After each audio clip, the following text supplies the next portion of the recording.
Gracias, Señor. No hay nada como estar enamorado del Señor Jesucristo. No hay nada como sentir la locura del amor por el Señor.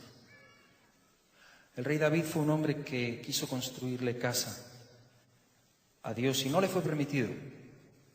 No le fue permitido porque sus manos estaban manchadas de sangre y tenía el deseo. Él fue quien escribió: Señor, es mejor estar un día en tus atrios que 1000 fuera de ellos. Y algo tenía este hombre. Cuando Dios escribe de él y dice que es un hombre conforme al corazón de Dios. Y ya quisiera yo que se dijera eso de mí, que ese fuera el epitafio. Eso es un buen epitafio para una tumba, ¿no? Un hombre conforme al corazón de Dios. Si Dios mismo da ese testimonio de alguien que estaba tan enamorado del Señor, que en medio de David fue un adelantado a su época, un hombre que en medio de la era de la ley, porque él vive en la época de la ley, cuando cierto tipo de cosas tenían que cumplirse y cuando cierto tipo de cosas llevaban un castigo. Era un tiempo en el que había un arca del pacto, era un tiempo en el que había unas ordenanzas muy concretas y muy precisas para poder adorar a Dios o para poder traerle sacrificio. Dios había dado pautas muy, muy, muy claras y no cualquiera se saltaba a eso, porque de pronto alguien tocaba el arca de manera o se acercaba con fuego que no era lo que Dios había dicho y caían muertos. No se juega con la gloria de Dios. Y Dios dejó eso bien claro desde el principio, y en una época muy ruda y muy tremenda. David vive en medio de esa época, y en medio de esa época, él, un hombre que cae en pecado, incluso, y la Biblia no silencia los errores de David. Sin embargo, dice que es un hombre conforme al corazón de Dios, un hombre que según la ley debería haber sido apedreado o debería haber sido castigado severamente. Y sin embargo escribe el Salmo 51, ten piedad de mí, oh Dios, conforme a tu misericordia. Conforme a la multitud, a la muchedumbre de tus piedades, borra mis rebeliones. Purifícame con hisopo y seré limpio, lávame y seré más blanco que la nieve. Hazme oír gozo y alegría. Crea en mí, oh Dios, un corazón limpio y renueva un espíritu recto dentro de mí. Devuélveme el gozo de la salvación, no quites de mí tu... ¿De dónde saca David eso? Si David no pertenece a esa época. David es un adelantado a su época. David es alguien que en medio de una generación en la que había que hacer una serie de rituales, él se acerca a Dios con una danza. Y se acerca al arca y pone un tabernáculo en su casa. Y se acerca y lo adora. Y Dios no lo destruye, sino que se goza en él. Porque hay una relación. Hay una relación de amor, hay un corazón que cautiva el corazón de Dios. Quería leerles, hermanos, en esta noche unas palabras que son del apóstol Pablo y que se encuentran en la carta de Pablo a los Filipenses, en el capítulo 3. Y dice así el apóstol Pablo: gozaos en el Señor, hermanos. A mí no me es molesto el escribiros las mismas cosas, y para vosotros es seguro. Guardaos de los perros, guardaos de los malos obreros, guardaos de los mutiladores del cuerpo, porque nosotros somos la circuncisión, los que en espíritu servimos a Dios y nos gloriamos en Cristo Jesús, no teniendo confianza en la carne, aunque yo tengo también de qué confiar en la carne. Si alguno piensa que tiene de qué confiar en la carne, yo más, dice Pablo. Circuncidado al 8º día, del linaje de Israel, de la tribu de Benjamín, hebreo de hebreos, en cuanto a la ley, fariseo, en cuanto a celo, perseguidor de la iglesia, en cuanto a la justicia que es en la ley, irreprensible. Pero, ¿cuántas cosas eran para mí ganancia?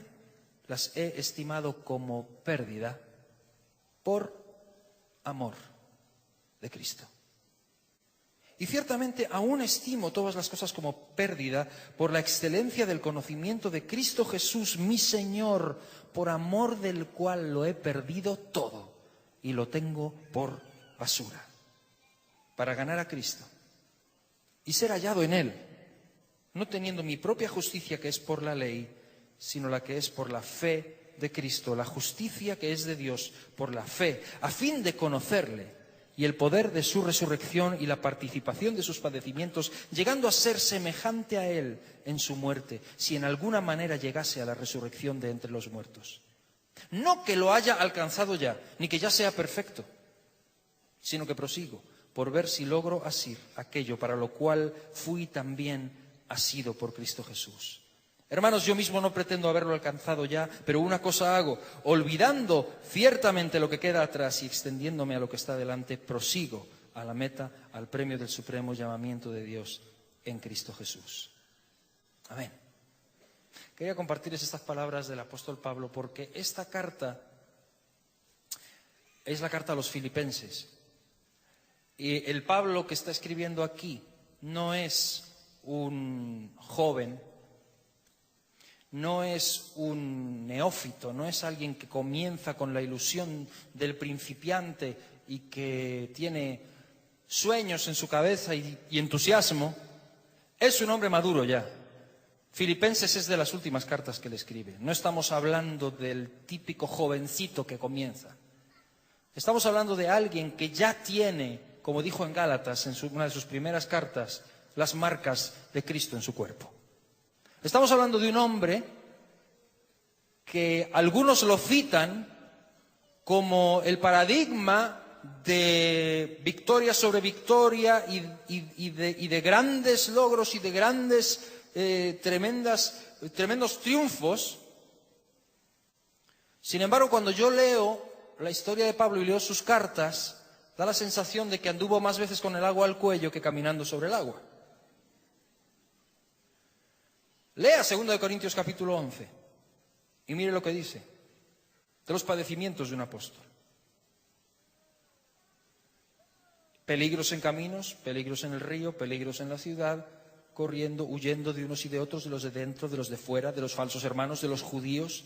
De los judíos en 3 ocasiones he recibido 40 azotes menos 1, dice. Fue apedreado 2 veces. ¿Sabe lo que es ser apedreado?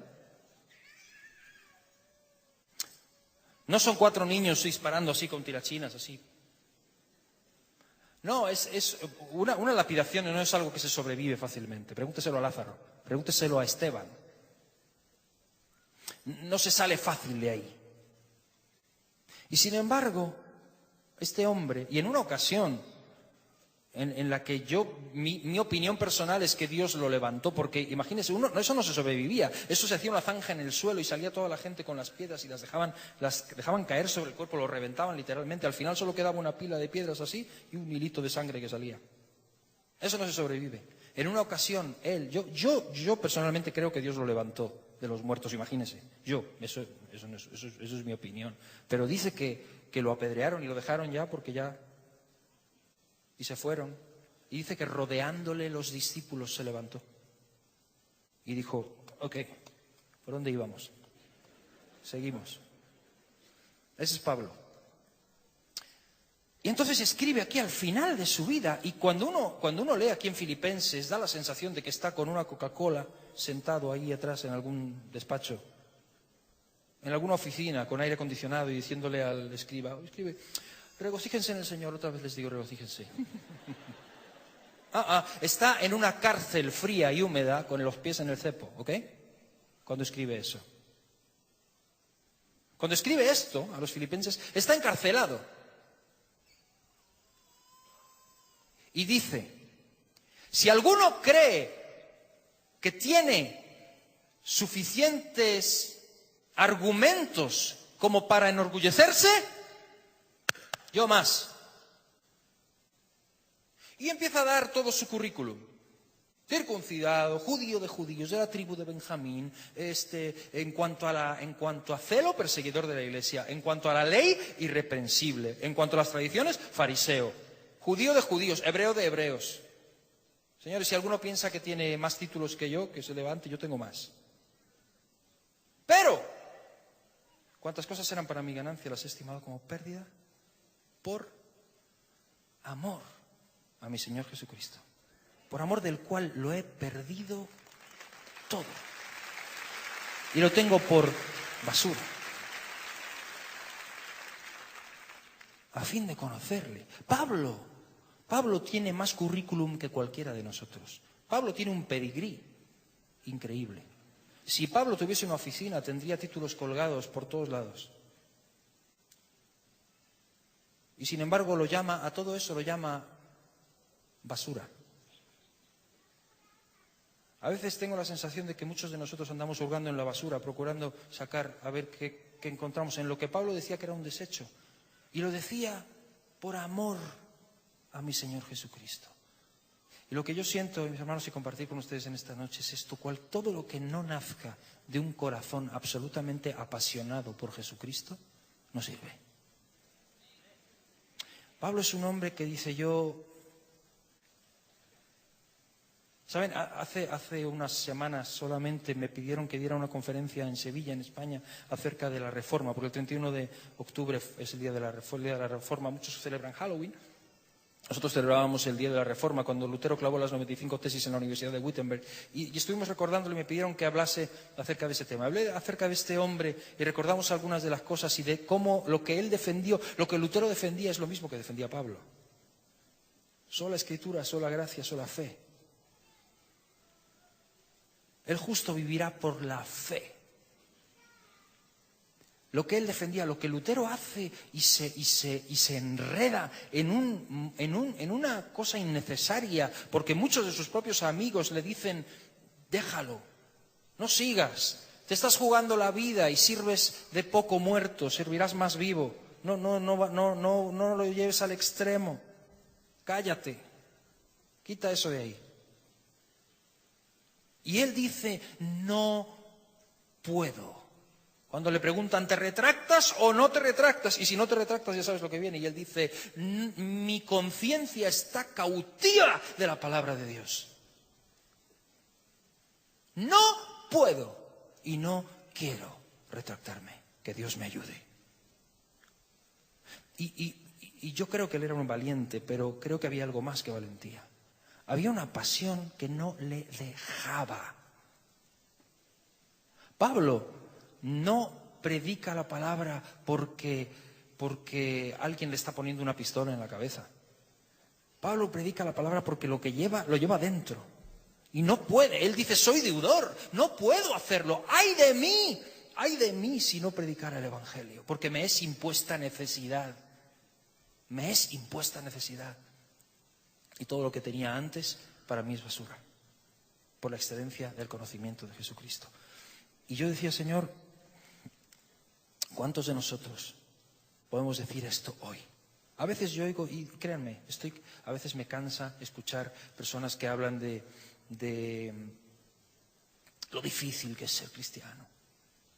Y yo antes era,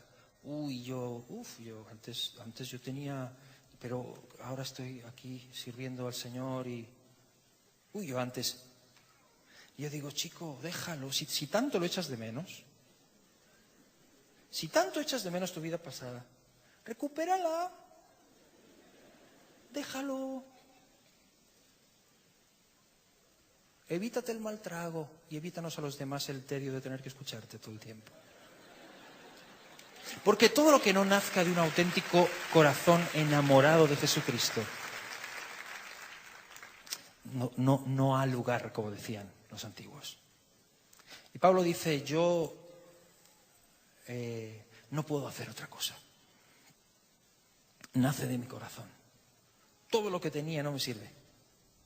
Si me ponen en una balanza todo lo que yo tenía antes y a Cristo, prefiero a Cristo. Aún aquí, en una cárcel. Y desde una cárcel dice: regocijaos en el Señor siempre. Está escribiendo desde una cárcel y uno no nota que está escribiendo desde una cárcel. Lo más parecido a una queja es que le dice a Timoteo: tráeme el capote porque hace un poco de frío aquí abajo.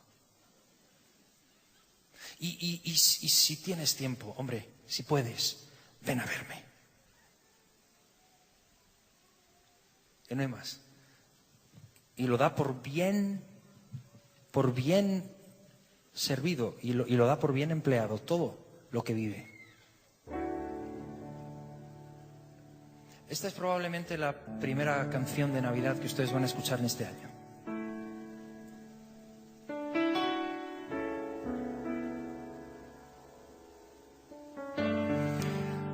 Porque yo creo que lo que necesitamos todos es un verdadero encuentro con el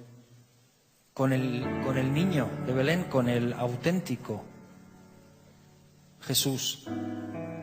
No con una imagen, ni con un recuerdo, ni con una celebración. Esta es una historia que yo me imaginé y la revivo, porque yo creo que todos necesitamos hacer de alguna manera ese viaje. Te traía un juguete porque sé que eres niño y he pensado que echarías mano de él. Y no me han dejado entrar, dicen que te voy a despertar y mi aspecto no es el mejor, que digamos. Y aún así me he colado entre San José y la Mula y he caído arrodillado ante ti. No he podido contenerme, te he besado solo al verte y me han echado de allí inmediatamente. Lo que no saben es que yo te he secuestrado, les he dejado un muñeco guapo en tu lugar y ahora te llevo aquí conmigo y no te vuelvo a soltar nunca más, niño. No he venido de tan lejos para nada, te quiero solo para mí, para mirarte y contemplarte. Y ahora dime, ¿qué haces tú aquí? Dime si es cierto que has venido solo por mí. Quería decirte tantas cosas y no me acuerdo ya de nada. Me quedo mudo, sin palabras, sin salida. Te traía un juguete y me has dado la vida.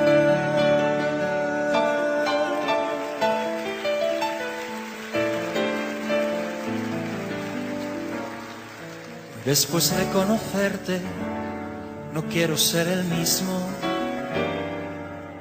Y he tratado 100.000 veces de cambiar,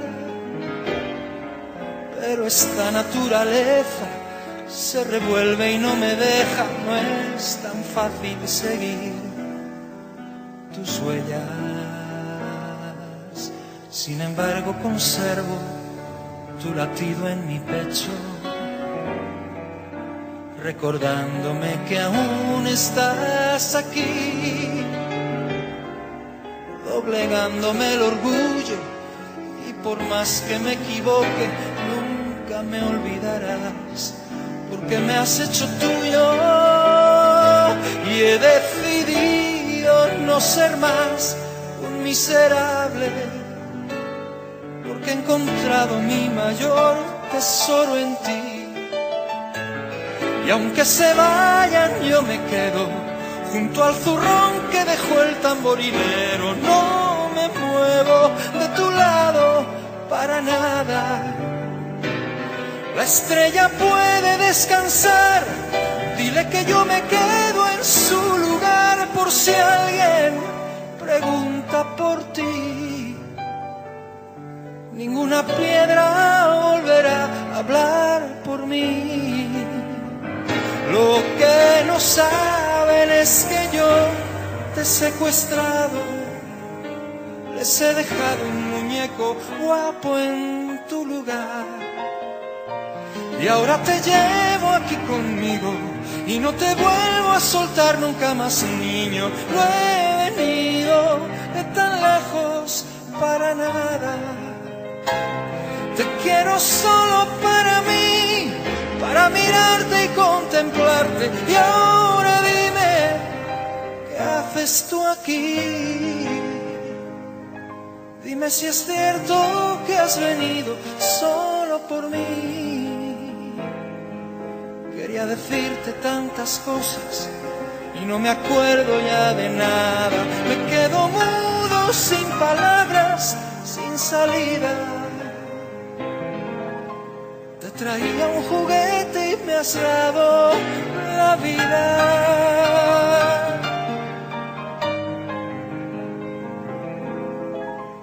Te traía un juguete y me has dado la vida.